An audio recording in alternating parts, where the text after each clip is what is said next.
بقالنا فترة كبيرة ما عملناش فيديو اقتراحات مبعبع للحاجات اللي انا بحبها، والسبب طبعا هو الشيء ده اللي كل ما اتنفس بس يديني كوبي رايت في الرايحة والجاية، ولكن الحمد لله تم حل مشاكل الكوبي رايت كلها، وهذا معناه عودة محتوى الانمي والمانهوات. يو نو وات ام سينج برو. فيلا اقول لكم احسن المانهوات اللي انتوا اقترحتوها عليا في الفيديو اللي فات، اللي هو حرفيا كان من سنة.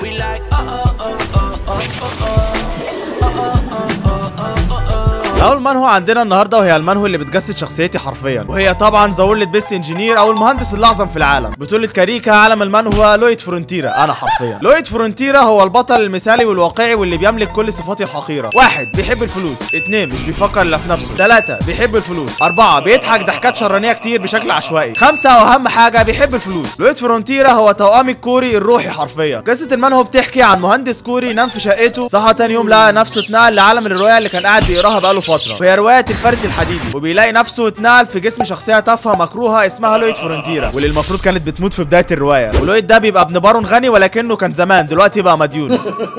والحارس الشخصي بتاعه هو بطل الروايه واللي اسمه خفير، وده فارس فشيخ ووسيم ومثالي نوعا ما، عكس لويد فرونتيرا بطل قصتنا. والمهم بيتعصب نوعا ما وبيفضل يشتم، ولكنه بيتقبل الامر الواقع لما بتجيله رساله من النظام شبه سولو ليفلينج كده، ولكنها بطابع هندسي، والنظام هنا توكسيك قوي بصراحه. ألف مبروك. الهبل ده انت هتاخد مظهر شخصيه خياليه في روايه المهندس ذو الدم الحديدي، واللي انت كنت قاعد بتقراها امبارح ومش بتذاكر يا فاشل. يعني انا انتقلت من العالم الحقيقي لشخصيه في روايه بالظبط. ياما الدنيا ساعه اطلع لك بطانيه يا فنان. خش من هنا، ده انت رسائل بضم تمام. انا دخلت روايه بس انا مش فاكر شخصيتي دي مين بالظبط. سيد لويد، انا كنت بدور عليك.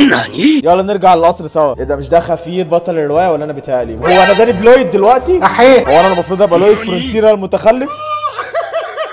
تبدأ قصته ناحية انه يحول العصور الوسطى والآلات البدائية بتاعت العالم ده للعالم الحديث اللي هو جاي منه، ده غير انه نزل في بداية الرواية فهو عارف الأحداث اللي جاية في القصة يعني، عشان كده دايما هتلاقيه بيتنبأ بالمستقبل بس بيحاول يخبي يعني، وسط قتالات وأحداث عظيمة ومواقف كوميدية بالكوم حرفيا. تقريبا دي أكتر منهو ضحكتني في حياتي، وطول فصول القصة لما بشوف لويد بيتصرف قدامي على طول بقول يا ولد هذا أنا. يعني مثلا زي ما اسمي هو كيم سوهو وده سابقا، انما انا دلوقتي لويد فرونتيرا، وعشان ابسط الامور عليكم انا كنت مهندس مدني عادي وغلبان وطيب، وكمان كنت بحب اساعد الكبار واحب اساعد الناس ان هم يملكوا بفلوس طبعا. يا ولد هزانه. او مثلا طبعا احنا هنكسب دهب من ورا البناء ده. انا اصلا دلوقتي دفعت اكتر من نص الديون، ولما نخلص كل الفواتير اللي علينا ساعتها هعيش حياتي واجمع فلوس من غير اي ديون. انا كل مره اشوف وش امه ده ببقى عايز اضربه. يا ولد هزانه. او مثلا يعني ازيك يا راس الكرومبا، مال وشك بقى اصفر كده ليه؟ عايز ايه؟ انت سامعه كتير ولا ايه؟ مش قالوا لك ان انا عايز اساعدك؟ انت هبت منك ولا ايه؟ ومين قال لك اساسا ان انا عايز مساعدتك يا تافه انت؟ خليك صريح معايا بجد، ورشه الصباغه بتاعتكم باظت صح؟ انا اقدر انقذها بسهوله. ثواني كده، انت عرفت ازاي؟ هو انت اللي بوظتها؟ انت اللي بدات، فما ترجعش تقول اي يعني.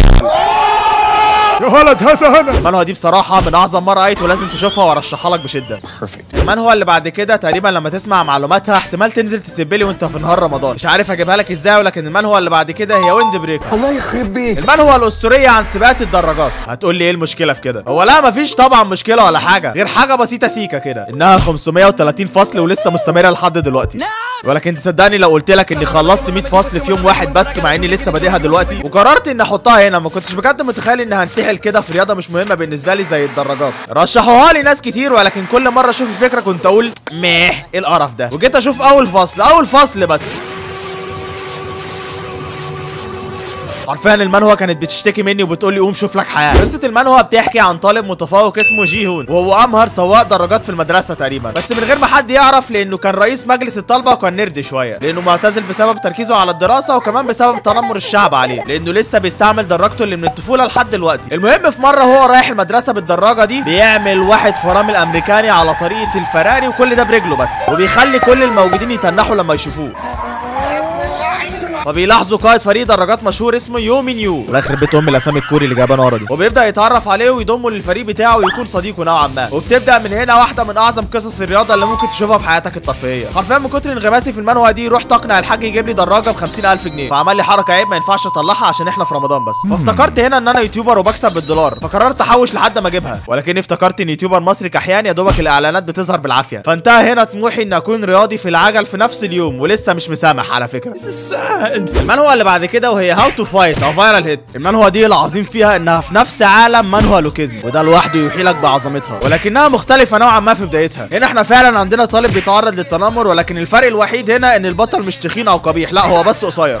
المهم البطل ده بيكون فقير وبيكدح في الشغل بتاعه، في المقابل بيشوف متنمر فاصله اليوتيوبر وهو مش بيعمل اي حاجه غير ان اليوتيوبر بيفتح بس ويتكلم مع متابعينه بس، وبيكسب فلوس قد كده، واحس بالاهانه والتلميح في نفس الوقت الصراحه. المهم شيمورا ده بيصبح يوتيوبر بطريقه ما، ومش هتصدقوا محتواه كيوتيوبر بقى عن ايه، بقى يوتيوبر انه بيقاتل المتنمرين واقوى ناس في كوريا. تقول مين؟ يعني تخيلوا القصير الضعيف ده راح يفايت الاندرتيكر مثلا، لا وممكن يغلبه ومش بيفايت كمان.